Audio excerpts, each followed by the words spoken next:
Thank you so much, Kevin. Thank you. And thank you for taking the time to participate in this Foolproof decision-making webinar. It's a process for making better, faster decisions. I'm excited about the material because I'm convinced every organization needs it, whether you're the president, in senior management, department head, or a direct report, middle managers and project teams. We all need to be able to make better decisions, and in order to do that, we need better decision-making tools. We make dozens of decisions every day, and some of them have a large impact on our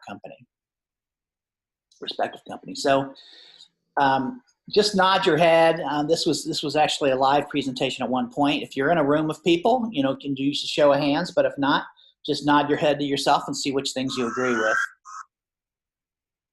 So have you ever had a stellar new hire that didn't work out? Well, if you did, you're not alone. 40% of high-level hires fail to stick. Have you ever been convinced that a business initiative was just, destined to succeed, only to have it crash and burn?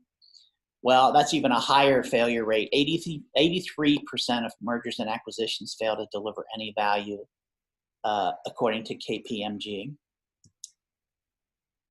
And then this question, have you ever made a costly business mistake? Well, almost all of us have done that. But it's backed up by some data from the Harvard Business Review. Decisions based on bad data cost U.S. companies $3.1 trillion per year. So that's a lot of mistakes. It's a lot of money. Have you ever made a decision you regretted? Well, I found this statistic really incredible. 60% of executives say the company makes bad decisions 50% of the time. As you can see, it might be very hard to succeed if 50% of the decisions are poor ones. And then lastly, sometimes in our decision-making process, we just take too long. So if you've ever taken too long to make a decision and lost an opportunity, this webinar will help. As James Faust, religious leader, lawyer, and politician said, some of our important decisions have a timeline. If we delay a decision, the opportunity is gone forever. Sometimes our doubts keep us from making a choice that involves change.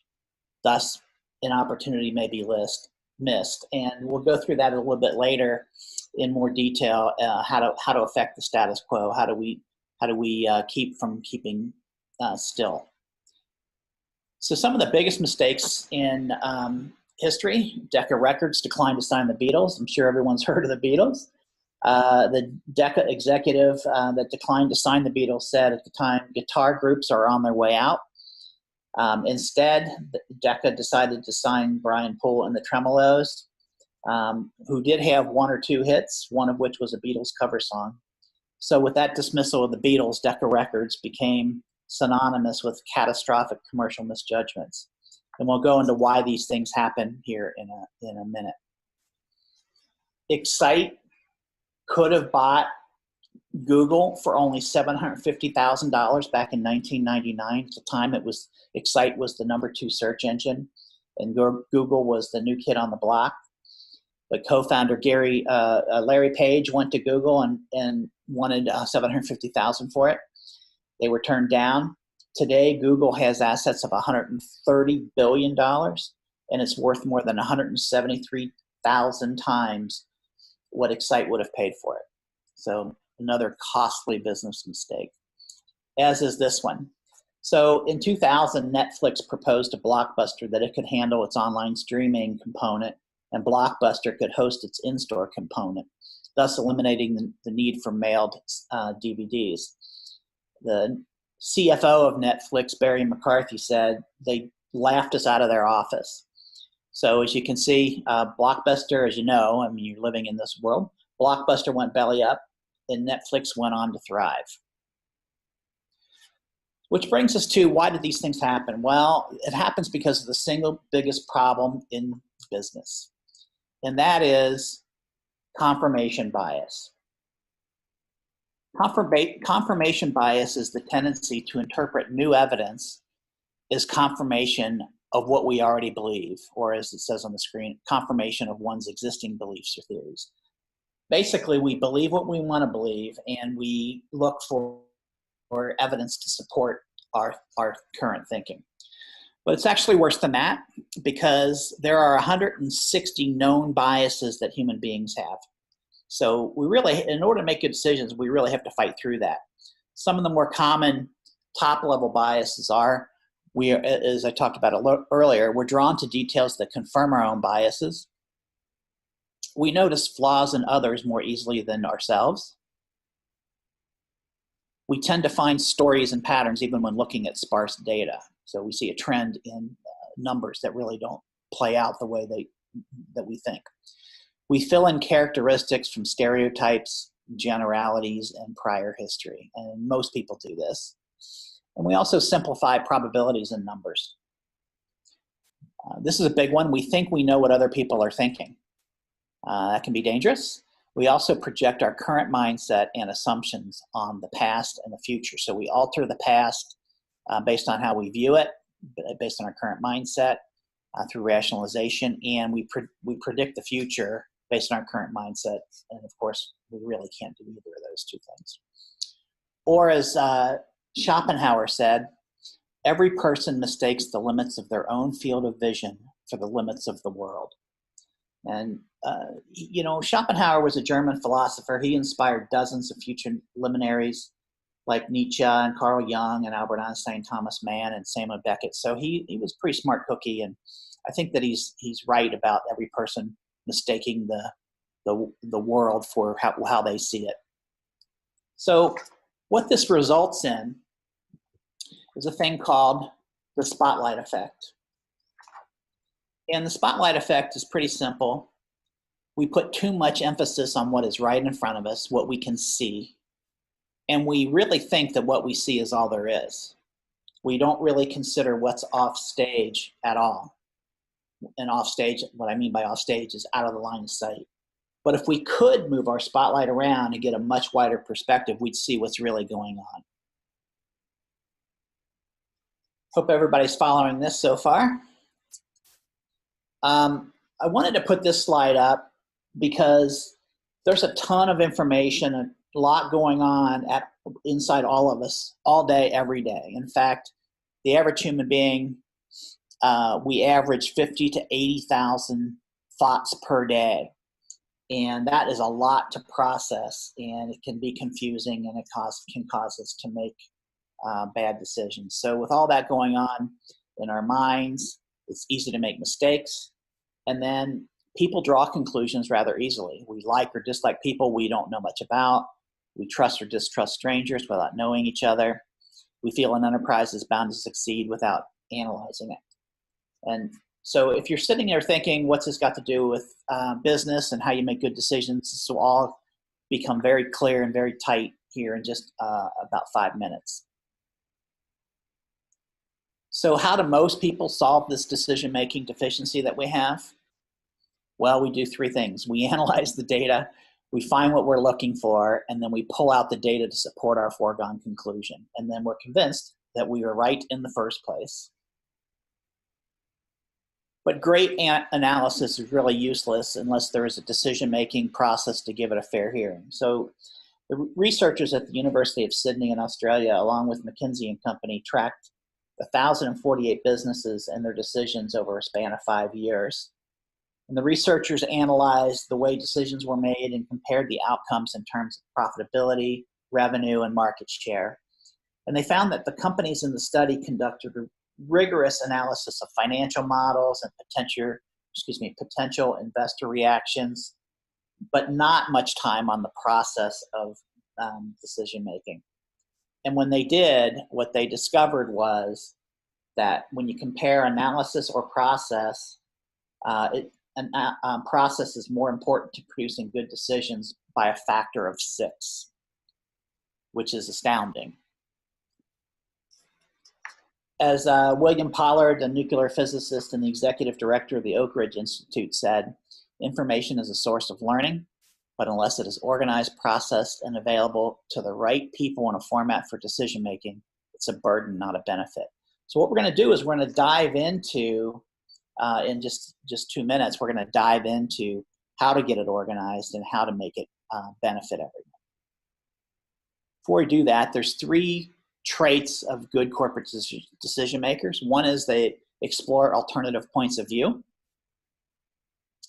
Two is they recognize uncertainty. And three is they search for evidence that contradicts their own belief. They're trying, good decision makers, they have the discipline to know that they could be wrong and that their belief system needs to be challenged. So you put it another way, there's a really famous guy, and he wrote, "The smartest people I know don't get easily offended," which means you're not defensive about somebody having a different opinion than you. "Read more than they talk.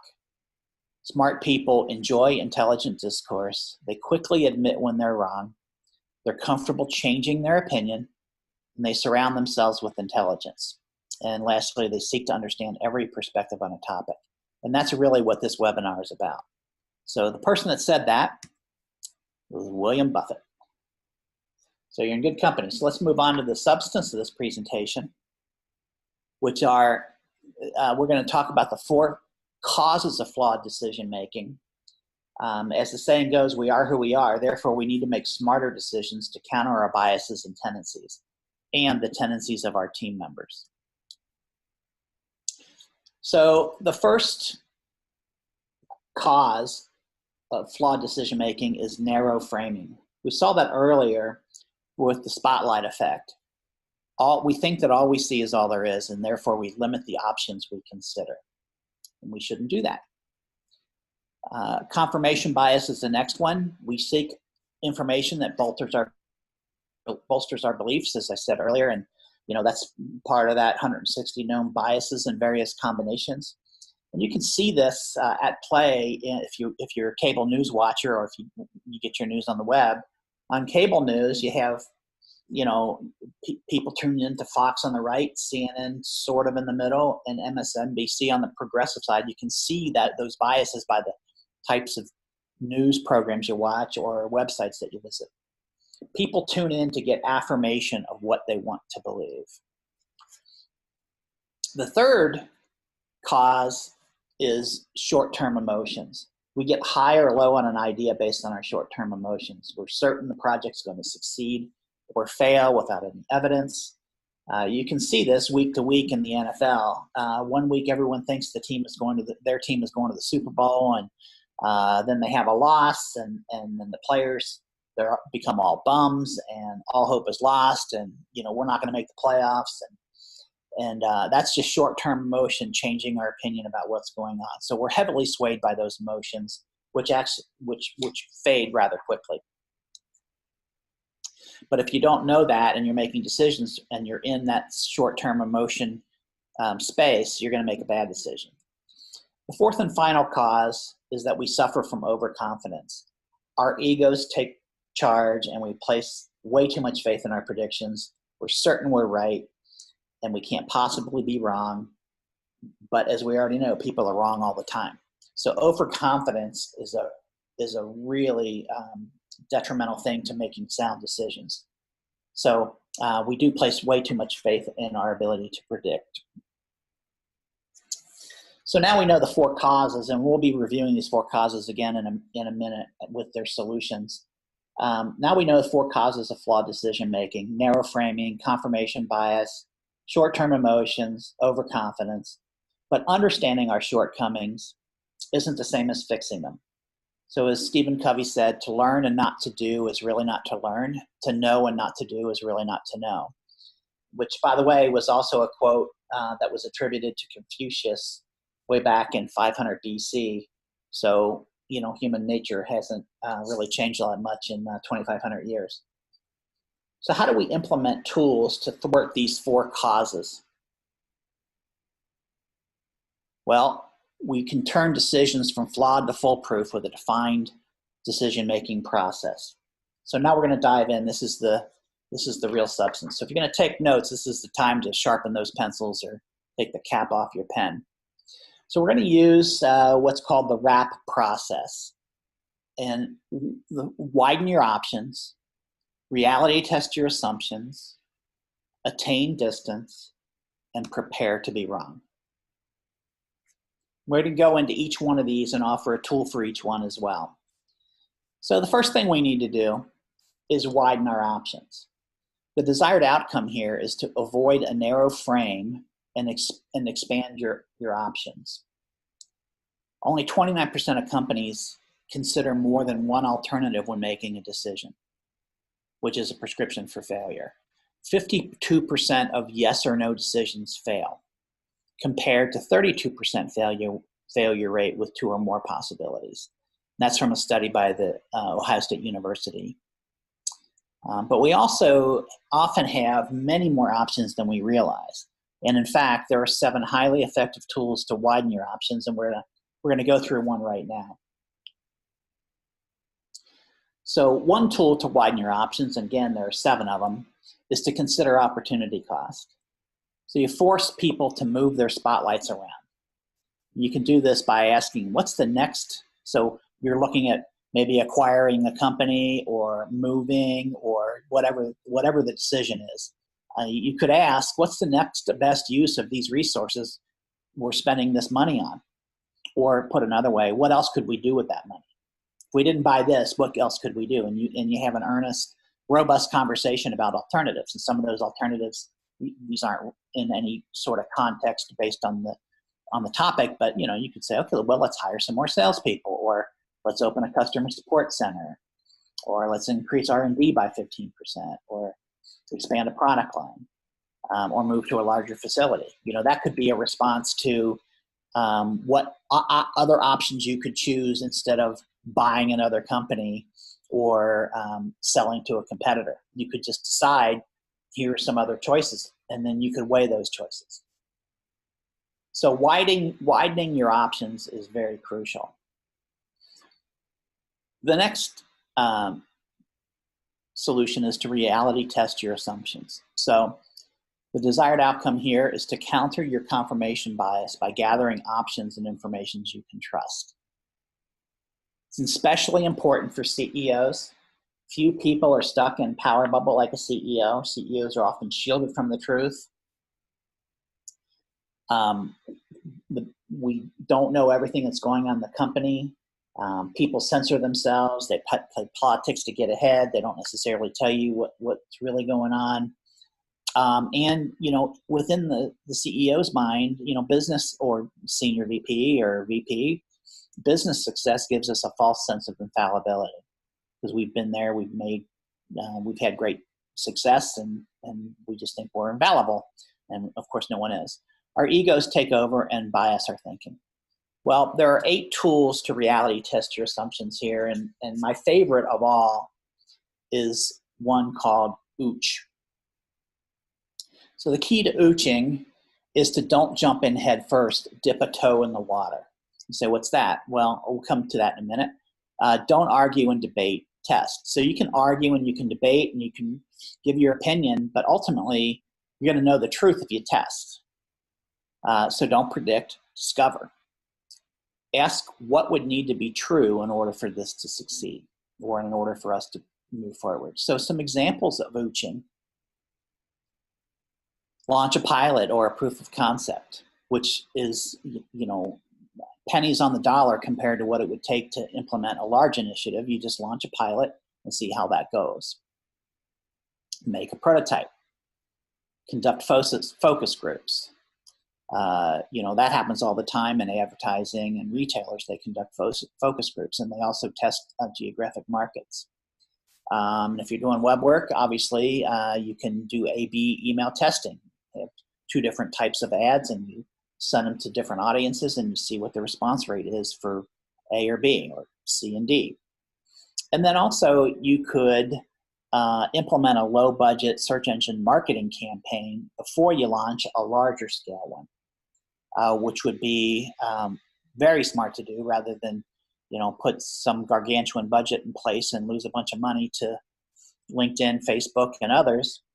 Why not test it and see if it moves the needle from you from a perspective. So there's one of the best questions I know is this one up here. What would it need to be true? What would need to be true? And this is an example. I'm going to use the examples of carsdirect.com. And this was back in the day when no one was selling cars online. No one believed you could sell an expensive like a car online. So they built a 2-page website and that made it seem like you could buy a car online. And what you did is you said what you were looking for, and then manually some people behind the scenes went and priced it out and sent it back to you.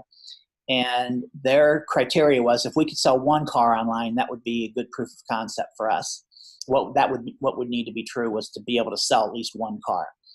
So they did that. They had it up for one day, and they sold 3 cars, and that allowed them to then put their full investment money into building out a robust website. So that's a classic example of ooching. Ooching can backfire, though, if it's used to justify emotional tiptoeing. And emotional tiptoeing is basically not making the decision. Well, we could do this, but I want to do this first, and then that gets done, and then you say, oh, well, okay, yeah, that's true, but let's test this other thing first. So you don't want to use ooching as a means to stop something from succeeding. It can backfire. So the third one is to attain distance. The third way to combat flawed decision-making is to attain distance. And the goal here, the outcome that we're looking for, is to resist the disrupting influence of short-term emotion to make decisions based on your core priorities. So there's a couple of biases on this screen. There's the mere exposure principle, which says people develop a preference for things that they are more familiar with, which is why you see the same car commercials on TV every night in repetitive fashion over and over again. Repeated exposure causes us to feel positive about that item. Repetition sparks trust, even if the information is false. And a preference for the familiar is a preference for the status quo. So the mere exposure principle almost causes us to want to stick with the status quo. And then the second bias that comes into play here is loss aversion bias. Losses are often perceived as much more painful than gains are pleasant. So it's more painful to lose something than pleasant than it is to succeed, which sounds strange, but it's true. And there are 6 tools to attain distance before deciding. So this one I like a lot. It's called Fight the Status Quo. And it's a simple one. The status quo is really caused by the 2 things I mentioned on the previous slide, which is mere exposure plus loss aversion. Status quo bias makes people reluctant to embrace any options. And as anybody who's familiar with Conversations That Win the Complex Sale, in there they document that 40% of buyer decisions end up in no decision, which of course is the status quo. So how do you get beyond that? Well, one tool is to reframe the status quo. So if you're having a problem with a vendor, and it's, so you're having repeated or chronic problems with a vendor, ask yourself, or have the team ask itself, if we weren't already working with them, would we start from scratch? And if the answer is yes, we would start from scratch, then put somebody in charge of going out and finding 3 or 4 new suppliers that you can vet. And if you find one that looks like they can replace the current one that's giving you so much trouble, pull the trigger and get out of that agreement. A lot of people stay in a suffering relationship in business for far longer than they need to. Let's say you have a problematic customer, which I think we've all had problematic customers. Ask, if we weren't doing business with them today, would we take the deal now? And if the answer is no, look at your contract, look at your agreement, and figure out a way that you can gracefully and legally and diplomatically get out of that agreement, get out of that deal. If it's a problematic customer, that gives you strength, then go back and have a crucial conversation with them and say, hey, this isn't quite working out for us, and if we can't straighten this out, then we're going to have to let you go. Now, I don't know how many of you on this webinar have ever actually done that, but I advise people to fire customers all the time if they aren't, if they're too much of a burden. Not that you go around willy-nilly just, kicking customers off, out the door, but it is important that you not be victimized by customers. So a third thing that you could do to reframe the status quo, like with a low performance employee, which is a top grading question, would we hire him or her again? And if the answer is no, then you need to either figure out how to put that person in a job inside the organization that values their and takes advantage of their highest and best use, or you need to find them a place outside of the company, in whatever way that you let people move on. So a lot of people hold on to employees much longer than they should, or they don't work to get them in the right position, which really drags the company down. I'm assuming almost everybody can relate to that. So the fourth and final method is to prepare to be wrong. So that sounds kind of funny. Why would anybody prepare to be wrong? Well, because we're not always right. The desired outcome here is to avoid overconfidence, put our ego back in its place. Avoid overconfidence about how decisions will play out, and instead plan for good and bad scenarios to mitigate risk. There's always going to be a range. So people think they know more than they do about the future. We think we can predict the future because people are so poor at predictions. We need to treat the future as a spectrum of possibilities rather than a single point that we can plan for. The real problem here is we don't know what we don't know. So there are 6 tools to prepare you to be wrong. And we're going to go through one right now, which is called Bookend the Future. So one way to bookend the future is to establish best or worst and best case financial projections. And then you run what's called a pre-mortem and a pre-parade. And a pre-mortem is before you've ever made the decision, you ask your colleagues to envision that it's a year later and the decision was a disaster. So why did it fail? Each person writes down their reasons why the project failed or the program failed or product failed, and they keep it to themselves. And then you don't share the answers until everyone has brainstormed their own, and then you reveal them. So then at a different session, you do a pre-parade. Maybe it's the next day, maybe it's 3 days later or next week. It's the same deal. You ask your colleagues to envision that it's a year later and the decision was a wild success. So you ask, how did we do it? Each person writes down their factors. How did we do it? So then you take the pre-mortem and the pre-parade and you rank the top 3 factors that determine whether you're closer to the lower end or the upper bookend. And that is a very powerful way to establish really where you are in that process. So again, it's the RAP methodology. It's widen your options, reality test your assumptions, attain distance, and prepare to be wrong. So there are 27 tools, there are 27 tools that can be used in various combinations to make your decisions foolproof. And that's part of the whole RAP methodology, so that would be very, very helpful for everyone. Expected outcomes of the foolproof decision-making methodology is you're going to end up with a deliberative, standardized process. You're going to have sound decision-making. Doesn't mean that all your decisions are going to be, I know I say 100% or foolproof decision-making, but really nothing's foolproof. But you're going to make sound, better decisions, and you're going to make them faster.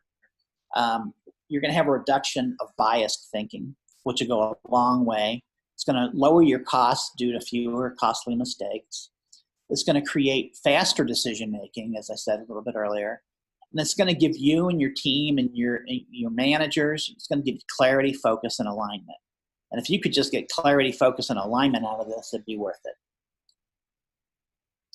So this presentation that I am doing right now is based on these 6 books. Primarily on Decisive, How to Make Better Choices in Life and Work by Chip and Dan Heath. I'm sure many of you are familiar with the works of these 2 guys. They're pretty prolific and pretty smart. The 3-Pound Universe, The Happiness Hypothesis, Mastering the Rockefeller Habits, Stumbling Upon Happiness, and Thinking Fast and Slow, along with hundreds of articles that I've read and 40 plus years of studying the brain, human nature, and human behavior. So I got a lot of personal investment in this in terms of what I've been interested in my whole life, in terms of how to make good decisions. And good decisions have to come about by understanding human nature. So we are going to put on a foolproof decision-making workshop that'll help you make better decisions faster. It's going to be in Dayton, Ohio on April 24th, Greenville on May 1st. Who should attend? Well, senior leadership, department heads, middle managers, really any decision maker that you want. And what you'll achieve in this workshop, you'll solve 4 or 5 of your most important decisions or challenges during the session. You'll learn the foolproof wrap decision-making process in much more detail. I mean, we're just glancing over it here. We're going to spend a lot of time on each of these. You'll learn 7 tools to widen your options, 8 tools to reality test, 6 tools to attain distance, and 6 tools to prepare to be wrong. Also, how to avert status quo thinking, learn the power of tripwire decisions. You'll be able to empower your subordinates and operate with confidence and credibility. So what you'll get in this workshop is a 12-page workshop guide, a copy of the book by Dan and Chip Heath, 27 foolproof decision-making tools to use in your everyday business along with exercises, and 3 tips to ensure a foolproof decision-making process. So how much is it? Well, we've worked with CEBI. I've known Kevin and Robin and Angel for a long time now, and we have an introductory offer here, which is individually it's $795 per person. Teams of 3 or more, $695 per person, so you save $100 for each person. So that is the workshops for Dayton and Greenville.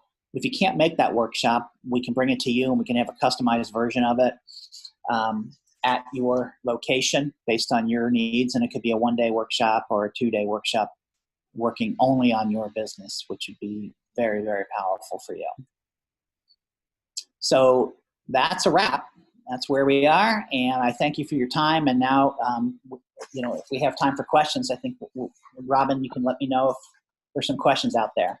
Okay, absolutely. I do have a few, and if you guys that are on this webinar want to ask a few questions, just put it in the chat box and I will receive it. And if you think of anything afterwards, you can certainly give any of us shoot us a quick email and we can get with David and get back with you. The first question I have is, what's the best way to get my team started on this process? Well, to be honest, I have my own bias, right? So there are 3 ways you can start. One is to buy the book and do it yourself, and make it a project inside the company. But that the biases of the people in the organization make it a low likelihood of success. So you could buy the book. That's one thing you could do and do it yourself and get the book for your team. 2 is you could send a team to the workshop in Dayton or Greenville. And 3, you could bring me in for a private 1 or 2 day session where you'll solve a lot of things and you'll get a tremendous knowledge transfer, and you'll be able to do use these tools for yourself. However, you can also find another facilitator in your marketplace if you'd rather do that, somebody you're comfortable working with, but they'd have to become an expert on this pretty quickly in order to know how to manage to it. But that's what I would do. Buy the book, send a team to the workshop, or have Celestia come in and do a private custom workshop for you. Okay, and then I have another question in talking about biases. It says, if everyone is biased, including me, how do we move forward? Well, first of all, we don't all have the same biases. So we don't all look at the world from our own, from the same set of filters, or we see things exactly the same. So even though there are biases, it's powerful to get other people's opinions. But if you know that there are biases, then what you can do is implement an unemotional process, right? So if you have a process, the process isn't a positive thing or a negative thing. It's just a process. And then you can use a variety of proven tools. And tools, again, aren't positive or negative. They're just tools. And then by recognizing your own biases, and I'm sure you can see them in others as well, but if you recognize your own biases and you bring that to the meeting, you're going to stop yourself from maybe being too forceful in your opinion. And by ensuring, you can, one other way, a couple other ways that you might be able to, ensure that you can move forward even if people are biased is that, you ensure that you listen to numerous voices and the right voices, and you get everybody's opinion. And then you make your educated decision based on hearing from lots of different constituents.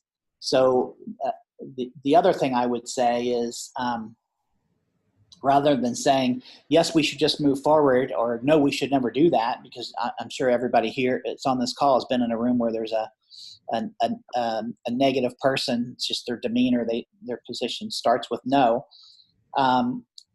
Ask this question. It's a powerful question, which is, what would need to be true for this to succeed? If you do that, that's probably one of the biggest things you could do, is what would need to be true in order for this to succeed. Okay. And it looks like we have one more question, and it's, how do I know which tool to use when? Well, keep in mind, this is a rather quick overview, so there's a lot more content to dive into. But the place to start is with the RAP methodology. So widen your options, reality test your assumptions, attain distance, and prepare to be wrong. And if you just think about that, if you just think, what can we do, even if you don't use tools, you could just say, okay, how can we widen our options here? Is there a way that we can reality test this? And you'll find that your team, even if they don't realize that they're using techniques for foolproof decision making, if you say, how can we reality test this, your team will come up with a number of ideas. And then to attain distance, you might realize that, okay, the meeting's getting heated, or people aren't participating the way you want, or the way they should, or somebody is locked into a position that is not tenable. So you break up the meeting and say, okay, let's come back to this a week from now, which would be smart. And then prepare to be wrong. It's very powerful if you go into any meeting or any thought process thinking, I could be wrong about this. And if you prepare to be wrong, you're going to be open to other people's ideas, because it's an alternative way of thinking. And then again, as I said before, the best question you can ask is, what would need to be true for this to happen? Okay, great. Thank you so much, David. And I believe now I'm going to turn it back over to Kevin. Kevin, you there? Okay. Yep, I'm here. Thank you. And David, I appreciate you taking time to illustrate this concept for everyone. It's a very powerful concept. And one of the things I realized, David, and I guess it's because I think that I tend to think that everyone seems to know you because you've been so involved and such a popular face within chief executive boards. I failed to properly introduce you on the front end here. So, guys, I don't know how many of you are participating that don't know David, but David is a very familiar face in chief executive boards, but he's also the owner and founder of the Celestia Group, which is based in Cincinnati, Ohio. So he's local to a lot of you guys and ladies, if you're in the Ohio area. But he's been a trusted advisor for chief executive boards for many years, and to a lot of our members. And you'll see him and see his face where he'll be facilitating local board meetings sometimes, or national board meetings, as well as he provides a lot of advisory service for many of our members and participants. So again, David, I apologize for omitting to do that. Again, it was just an error in thinking that everyone on the webinar here probably knew who you were. Well, that's going on your permanent record, mister. So anyway, I hope that everyone saw a lot of benefit out of participating in this. If you have interest in further dialogue, please feel free to contact either me or David, and we'll be happy to answer any questions. I told you at the beginning that if you stayed on until the end, I would tell you how to revisit this. We're actually going to send out an email link to this webinar, which has been recorded. And you can also find it on the Chief Executive Board's website. Give us a couple of hours to get it uploaded, but you'll find it under the events tab on our CEBI website. And just locate the webinar section, and you'll see it located there. Probably by tomorrow if you're looking for it. So if there are no more questions, this concludes our presentation. And I want to thank everyone for attending. And if you have any further questions, please feel free to reach out. I want to thank our presenter, David Rippey. And anyway, we invite you to contact us with any questions, and we look forward to speaking to you again, regarding any future engagements, or if you wish to revisit any of these webinars, just let us know. All right. Well, that said, we'll let you get back to your day jobs. Thank you and farewell. Thank you.